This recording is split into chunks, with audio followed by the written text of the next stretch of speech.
అవమానాలను విజయాలకు సోపానాలుగా మలుచుకునే వాళ్ళు చాలా మంది ఉన్నారు. ఆ లిస్ట్లోకి వస్తాడో లేదో కానీ ఒక ఇన్సల్ట్ నుంచి మరో రూట్లోకి ఎంటర్ అవుతున్నాడు మొన్నటి నిర్మాత, నిన్నటి దర్శకుడు అభిషేక్ నామా. ఎస్, ఒక ప్యాషనేట్ ప్రొడ్యూసర్గా ఉన్న అభిషేక్ నామా కొన్నాళ్ల క్రితం కళ్యాణ్ రామ్తో డెవిల్ అనే సినిమా చేశాడు. ఈ చిత్రానికి మరో దర్శకుడి పేరు అనౌన్స్ అయింది. కొన్నాళ్ళు షూటింగ్ చేశారు, కానీ అతని టేకింగ్ నచ్చక తనే సినిమాను డైరెక్ట్ చేశానని చెప్పాడు అభిషేక్. చెప్పడమే కాదు, సినిమా టైటిల్స్ లోనూ తన పేరు వేసుకున్నాడు. బట్ ఇది మరో దర్శకుడి కష్టమని చాలా మంది విమర్శించారు, ట్రోల్ చేశారు, మరొకరి కష్టాన్ని దోచుకున్నాడని తిట్టారు.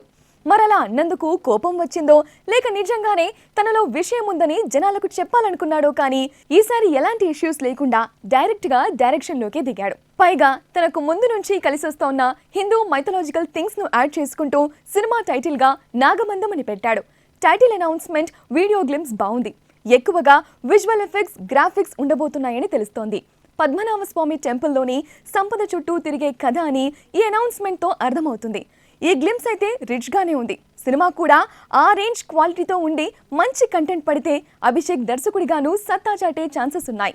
మొత్తంగా అభిషేక్ పై డెవిల్ టైంలో వచ్చిన విమర్శలు అతన్ని బాగానే ఇబ్బంది పెట్టినట్టున్నాయి. అందుకే తను నిజంగానే టాలెంటెడ్ అని ప్రూవ్ చేసుకునేందుకు మళ్ళీ మెగాఫోన్ పట్టుకున్నాడు అంటున్నారు. మరిది కోపంతో తీసుకున్న నిర్ణయమా లేక కంటెంట్ ఉండే తీసుకున్న నిర్ణయమా అనేది సినిమా రిజల్ట్ చెబుతుంది.